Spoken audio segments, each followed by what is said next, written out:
Hi hello welcome to smart Shiva Parvati. ನಾವು ಇವತ್ತು ವಗ್ಗಾಣಿ ಅಥವಾ ಸುಸ್ಲಾ ಉಸ್ಲಿ ಏನೆಲ್ಲ ಕರಿತೀವಿ, ಈ ಉತ್ತರ ಕರ್ನಾಟಕ ಭಾಗದಲ್ಲಿ ತುಂಬಾ ಫೇಮಸ್ಸು.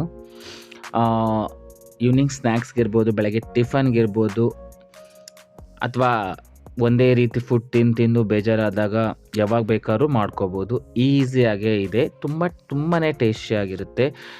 ಈ ಮಂತ್ರಾಲಯ, ಬಳ್ಳಾರಿ ಸೈಡ್ ಅಥವಾ ಕರ್ನೂಲ್ ಸೈಡ್ ಎಲ್ಲ ಕಡೆನೂ ಅವೈಲಬಲ್ ಇರುತ್ತೆ ಇದು ಸಿಗೋದು. ಯಾವ ಥರ ಮಾಡೋಣ ಅಂತ ಸಿಂಪಲ್ಲಾಗಿ ಚೆಕ್ ಮಾಡೋಣ ಬನ್ನಿ. ಅದಕ್ಕಿಂತ ಮುಂಚೆ ನೀವು ಇನ್ನೂ ಸಬ್ಸ್ಕ್ರೈಬ್ ಮಾಡಿದ್ರೆ ಪ್ಲೀಸ್ ಸಬ್ಸ್ಕ್ರೈಬ್ ಮಾಡ್ಕೊಳ್ಳಿ. ಪಕ್ಕದಲ್ಲಿರೋ ಬೆಲ್ ಐಕನ್ ಒತ್ತಿ ಆಲ್ ಅಂತ ಕೊಡಿ. ಈ ಥರ ಮಂಡಕ್ಕಿ ಅಥವಾ ಮಂಡಾಳು, ಕಡಲೆಪುರಿ ಈ ಥರ ನೀಟಾಗಿ ನೆನೆಸ್ಕೊಳ್ಳೋಣ.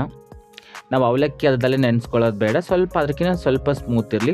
ನೆಂದ ಮೇಲೆ 5 ಮಿನಿಟ್ಸು ಗಟ್ಟಿಯಾಗಿ ಹಿಂಡಿ ಒಂದು ಸಪ್ರೇಟ್ ಪಾತ್ರೆಯಲ್ಲಿ ಇಟ್ಕೊಳ್ಳೋಣ. ಪ್ಲೇಟಲ್ಲೋ ಪಾತ್ರೆಯಲ್ಲೋ ಯಾವುದರಲ್ಲೋ ಒಂದು ಕಡೆ ಇಟ್ಕೊಳ್ಳೋಣ.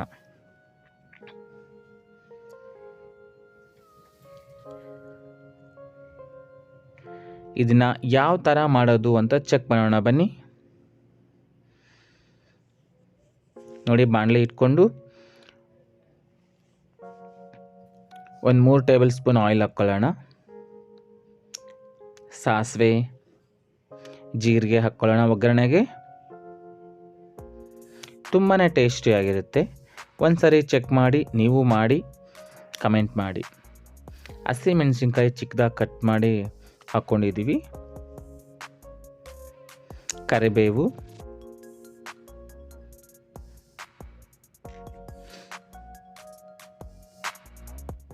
ಈರುಳ್ಳಿ ಚಿಕ್ಕದಾಗಿ ಕಟ್ ಮಾಡಿದ್ದೀವಿ. ಉದ್ದ ಅಲ್ಲ, ಅಡ್ಡನೇ ಕಟ್ ಮಾಡಿದ್ದೀವಿ. ಬೆಂಗಳೂರಲ್ಲಿ ಕೂಡ ತುಂಬ ಕಡೆ ಇದು ಅವೈಲಬಲ್ ಇದೆ. ಉತ್ತರ ಕರ್ನಾಟಕ ಸ್ಪೆಷಲ್ ಹೋಟ್ಲಲ್ಲಿ ತುಂಬಾ ಫೇಮಸ್ ಇದು.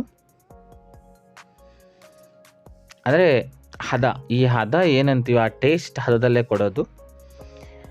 ರೆಡಿಶ್ ಬರೋ ತನಕ ಸ್ವಲ್ಪ ಈರುಳ್ಳಿ ಫ್ರೈ ಮಾಡ್ಕೊಳ್ಳೋಣ. ಟೊಮೆಟೊ ಇದಕ್ಕೆ ಹುಣಸೆ ಹುಳಿ ಹಾಕ್ತಾ ಇದ್ದೀವಿ. ನೆಕ್ಸ್ಟು ಹುಣಸೆ ಹುಳಿ ನೀವು ಆಲ್ರೆಡಿ ಹಾಕಬೇಕು ಅಂತ ಡಿಸೈಡ್ ಇದ್ದರೆ ಉಪ್ಪು ಹಾಕ್ತಿದ್ವಿ, ಟೊಮೆಟೊ ಬೇಗ ಮಾಗಕ್ಕೆ. ಹುಣಸೆ ಹುಳಿ ನೀವು ಹಾಕಬೇಕು ಅಂತ ಡಿಸೈಡ್ ಇದ್ದರೆ ಟೊಮೆಟೊ 1 ಸಾಕು. ನಾವು ಹುಣಸೆ ಹುಳಿ ಹಾಕೋದ್ರಿಂದ ಟೊಮೆಟೊ ಒಂದೇ ಹಾಕಿದ್ದೀವಿ. ಎಷ್ಟು ಬೇಕೋ ಅಷ್ಟು ಯಾಕಂದ್ರೆ ಹುಳಿ ಜಾಸ್ತಿ ಆಗಬಾರ್ದಲ್ವ, ಅದಕ್ಕೆ. ನೀವು ಹುಣಸೆ ಹುಳಿ ನಂಗೆ ಇಷ್ಟ ಇಲ್ಲ ಬೇಡ ಅಂದರೆ ಟೊಮೆಟೊ ಸ್ವಲ್ಪ ಜಾಸ್ತಿನೇ ಹಾಕ್ಕೊಳ್ಳಿ. ಅರಿಶಿಣ, ಈಸಿನೇ ಆಗೋಗುತ್ತೆ, ತುಂಬ ಟೇಸ್ಟಿನೇ ಆಗುತ್ತೆ. ಅರ್ಜೆಂಟ್ಗೂ ಆಗುತ್ತೆ, ತುಂಬ ಟೇಸ್ಟ್ ಆಗುತ್ತೆ. ಇದು ಕಾಮನಾಗಿ ರೆಗ್ಯುಲರ್ ಟಿಫನ್ ಫುಡ್ ಉತ್ತರ ಕರ್ನಾಟಕ ಕಡೆ. ನೋಡಿ, ಹುಣಸೆ ಹುಳಿ ನಾನು 1 ಕಪ್ ಹಾಕ್ತಾ ಇದ್ದೀನಿ, ಸ್ಮಾಲ್ ಸೈಜಲ್ಲಿ. ನೀವು ಟೇಸ್ಟ್ ಮಾಡಿ ಹುಳಿ ಬೇಕಾದ್ರೆ ಇನ್ನೊಂದು ಸ್ವಲ್ಪ ಬೇಕಾದ್ರೆ ಹಾಕ್ಕೋಬೋದು, ಹುಳಿ ಬೇಕು ಅಂದರೆ. ಚೆನ್ನಾಗಿ ಕುದಿಲಿ. ಕೊತ್ತಂಬರಿ ಹಾಕ್ತಾ ಇದ್ದೀನಿ. ಇದಕ್ಕೆ ಕಡಲೆ ಬೀಜ ಕೂಡ ಆ್ಯಡ್ ಮಾಡ್ತಾರೆ, ನಾವು ಆ್ಯಡ್ ಮಾಡಲ್ಲ. ನಾನು ನಾರ್ಮಲಾಗಿ ನಾವು ಹೇಗೆ ಮಾಡೋದು ಅಂತ ಆ ಥರ ತೋರಿಸ್ತಾ ಇದ್ದೀನಿ.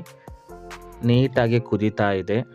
ಚೆನ್ನಾಗಿ ಕುದ್ರೇ ಟೇಸ್ಟ್ ಇದು. ಇದಕ್ಕೆ ಈ ಮೂಮೆಂಟಲ್ಲಿ ಕೆಲವರು ಹಾಲು ಕೂಡ ಹಾಕ್ತಾರೆ. ಹಾಲು ಹಾಕಿದ್ರೆ ತುಂಬಾ ಟೇಸ್ಟಿಯಾಗಿರುತ್ತೆ. ನೋಡಿ, ನಾನು ಜಾಸ್ತಿ ಗೊಜ್ಜು ಅಥವಾ ಪಲ್ಯ ಮಾಡ್ಕೊಂಡು ಇಟ್ಕೊಂಡಿದ್ದೀನಿ. ನೆಕ್ಸ್ಟ್ ನಾವು ಇವಾಗ ಇಬ್ಬರೇ ಟಿಫನ್ ಮಾಡ್ತಾ ಇದ್ದೀವಿ. ನೆಕ್ಸ್ಟ್ ಇನ್ನೊಬ್ಬರು ಬರ್ತಿದ್ದಾರೆ, ಅವ್ರಿಗೆ ಅವಾಗೇ ನಾವು ಸ್ವಲ್ಪ ಬಿಸಿ ಮಾಡಿ ಅದಕ್ಕೆ ಮಂಡಾಳು ನೆನೆ ಹಾಕಿ ಮಿಕ್ಸ್ ಮಾಡಿ ಕೊಡೋದಕ್ಕೆ ನಾನು ಸ್ವಲ್ಪ ಪಲ್ಯ ಎಕ್ಸ್ಟ್ರಾ ತೆಗೆದಿಟ್ಕೊಂಡಿದ್ದೀನಿ. ನಾವೇನು ನೆನೆಸಿಟ್ಕೊಂಡಿದ್ವೋ ಕಡಲೆಪುರಿ ಎಲ್ಲನೂ ಮಿಕ್ಸ್ ಮಾಡಿ ನೀಟಾಗಿ ಪ್ರಾಪರಾಗಿ ಮಿಕ್ಸ್ ಮಾಡಿ. ಸುಮ್ಮನೆ ಮಿಕ್ಸ್ ಮಾಡೋದಲ್ಲ, ಸ್ವಲ್ಪ ಬಿಸಿ ಕೂಡ ಆಗಬೇಕೆಲ್ಲ. ಅದು ಮಂಡಕ್ಕಿ ನೆಂದಿರುತ್ತಲ್ವ, ಹಾಗಾದ್ರೇ ಅದು ಟೇಸ್ಟ್ ಬರೋದು. ತುಂಬ ಜನ ಸುಮ್ಮನೆ ಮಿಕ್ಸ್ ಮಾಡಿಬಿಡ್ತಾರೆ, ಹಂಗೆ ಕೊಡ್ತಾರೆ. ಅವಲಕ್ಕಿ ಆಗಿರ್ಬೋದು, ಕಡಲೆಪುರಿ, ಇವಾಗ ಏನು ಮಂಡಕ್ಕಿ ಮಾಡ್ತಾರೋ ಅದೇ ಇರ್ಬೋದು. ಬಿಸಿ ಆಗಬೇಕು ನೀಟಾಗಿ, ತುಂಬ ಎಗ್ ರೈಸ್ ಥರ ಫ್ರೈ ಎಲ್ಲ ಅಲ್ಲ, ಸ್ವಲ್ಪ ಬಿಸಿ ಆಗಬೇಕೆಲ್ಲ. ಇದು ಪುಟಾಣಿ ಹಿಟ್ಟು ಅಥವಾ ಕಡಲೆ ಹಿಟ್ಟು ಹಾಕಿದ್ರೇ ಈ ಮಂಡಕ್ಕಿಗೆ, ಒಗ್ಗರಣೆಗೆ ಟೇಸ್ಟ್ ತುಂಬಾ ಜಾಸ್ತಿ ಆಗುತ್ತೆ. ಪಕ್ಕ ಬೇಕೇ ಇದಕ್ಕೆ. ಹಾಕಿ ಚೆನ್ನಾಗಿ ಮಿಕ್ಸ್ ಮಾಡಿ ಸ್ವಲ್ಪ ಕೊತ್ತಂಬರಿ ಮೇಲೆ ಹಾಕೋಣ. ಓಕೆ, ಇದು ತುಂಬ ಟೇಸ್ಟ್ ಕೂಡ ಆಗಿದೆ, ರೆಡಿ ಇದೆ. ಸರ್ವ್ ಮಾಡೋಣ ಬನ್ನಿ.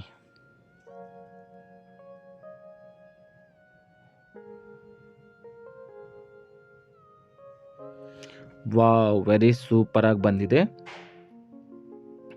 ಒಂದ್ಸರಿ ನೀವು ಮಾಡಿ ನೋಡಿ, ಕಮೆಂಟ್ ಮಾಡಿ. ಚಟ್ನಿ ಪುಡಿ ಯಾವ ಥರ ಮಾಡೋದಂತ ನಾನು ನಿಮ್ಗೊಂದು ವಿಡಿಯೋ ಹಾಕ್ತೀನಿ. ಉಪ್ಪಿನಕಾಯ್ದು ಆಲ್ರೆಡಿ ವಿಡಿಯೋ ಇದೆ, ನೋಡ್ಕೊಂಬನ್ನಿ ನಮ್ಮ ಚಾನಲಲ್ಲಿ. ನಿಂಬೆಹಣ್ಣಿಂದು ಅಥವಾ ಲೆಮನ್ದು ಇದೆ already. Thank you for watching. Subscribe ಮಾಡಿ, ಶೇರ್ ಮಾಡಿ, ಲೈಕ್ ಮಾಡಿ. Thank you.